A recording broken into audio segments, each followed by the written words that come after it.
allegiance to the flag of the United States of America and to the republic for which it stands, one nation under God, indivisible, with liberty and justice for all.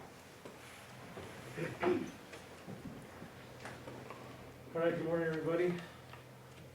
Hope you're all enjoying this nice weather. I'm sure that we all know that it might not last forever, right?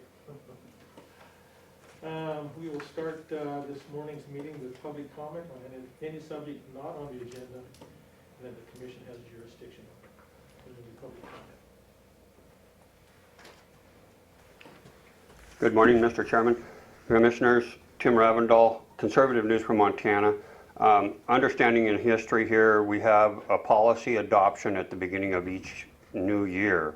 And I just wanted to make sure that I brought up the point that as you get ready to plan for that policy, I would really hope that we have an opportunity to see what the policy is and be able to weigh in on that policy prior to its adoption. Okay, and that's my personal request as a representative of Conservative News from Montana.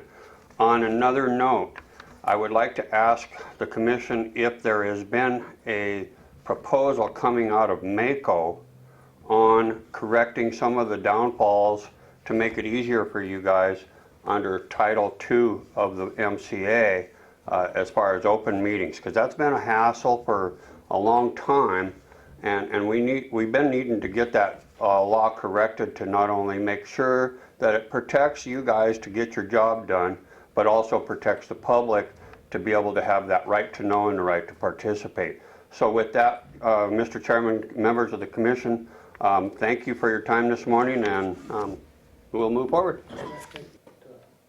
Is there some documentation out there that says that these launch fees are mandatory?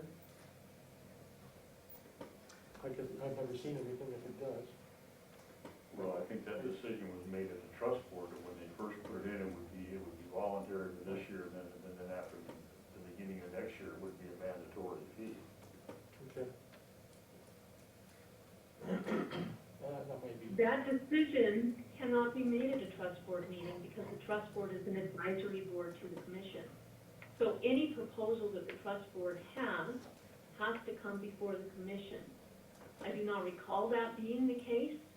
So if you guys do have some documentation as to that, I'd like it. I'd also like the minutes from that trust board meeting.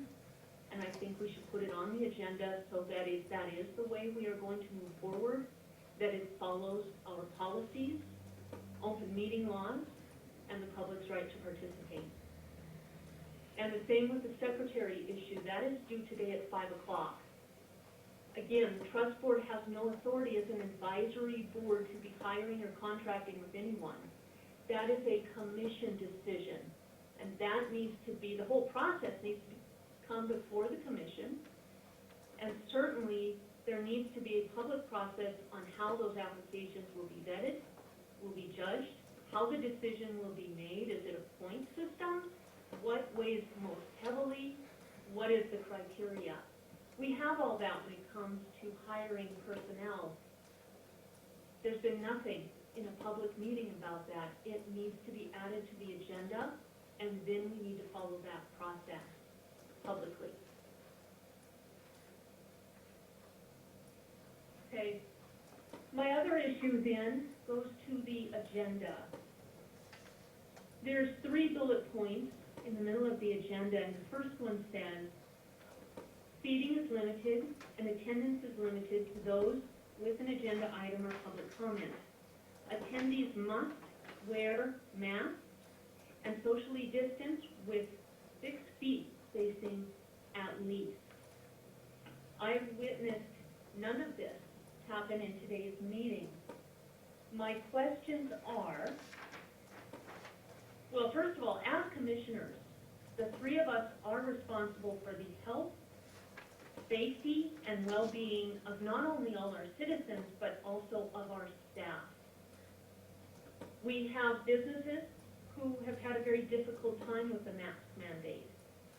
Those businesses can look to the commission and notice that we, the commission, 2 of whom sit on the Board of Health, who's mandated these under the governor's directive, are not requiring that that standard or that requirement be met. If a business is having a hard time with it, shouldn't they be looking to the leaders of the county, the commission, to be setting an example? We don't do it, should they have to do it? With that, Mr. Holm came to the podium and was within maybe 3 feet. I think that's a bit of an exaggeration from our public works director. Hey, Laura, And he was Laura, not wearing a mask. let me No, I'm interrupt gonna you. make my No, point and then you. no, can- hold on.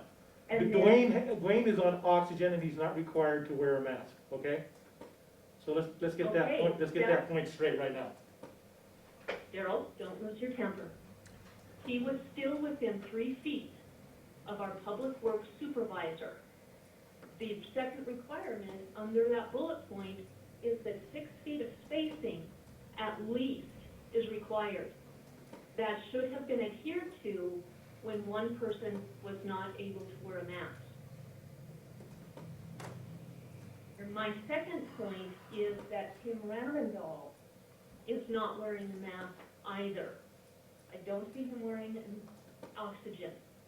If there is a reason for Dwayne or Tim not to be wearing a mask, as a commissioner, I should be aware of that just as you guys are.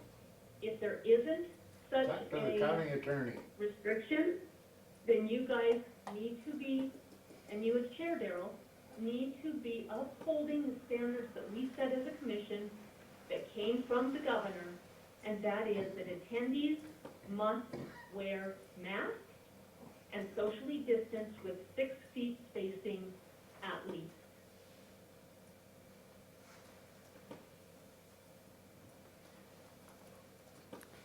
Josh Obert, Public Works. I'm a department head supervisor. I was aware of the requirements from the governor. I apologize for my inability, or for my oversight. I came up to the podium when Dwayne was here. I was closer than 3 feet. That's on me. As a department head, that falls on me to follow the adherence of the agenda. So I apologize for that, and I will work more diligently in the future to keep my 6-foot separation.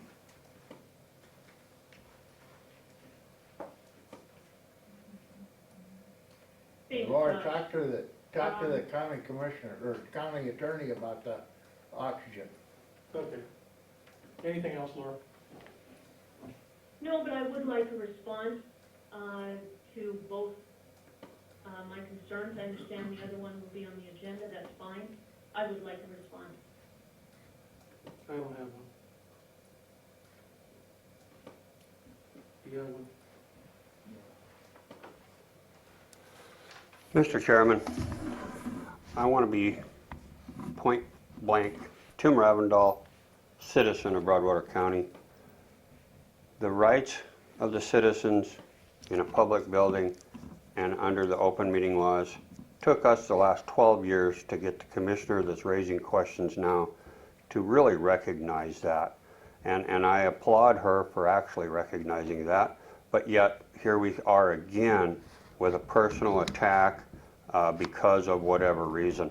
It's uncalled for, it's unethical, and it loses the integrity of this office, and I apologize on behalf of everyone that's watching or listening to this, because it is that way. Let's go to the ADA, let's go to the actual laws in Montana if we're going to talk about masks and policies. Policy has never, and I will repeat, never trumped law, and it never will until this goes to the legislature and/or gets the process to afford law. We will continue exercising our freedom and our liberty here in this great country, and I will personally never back down from that.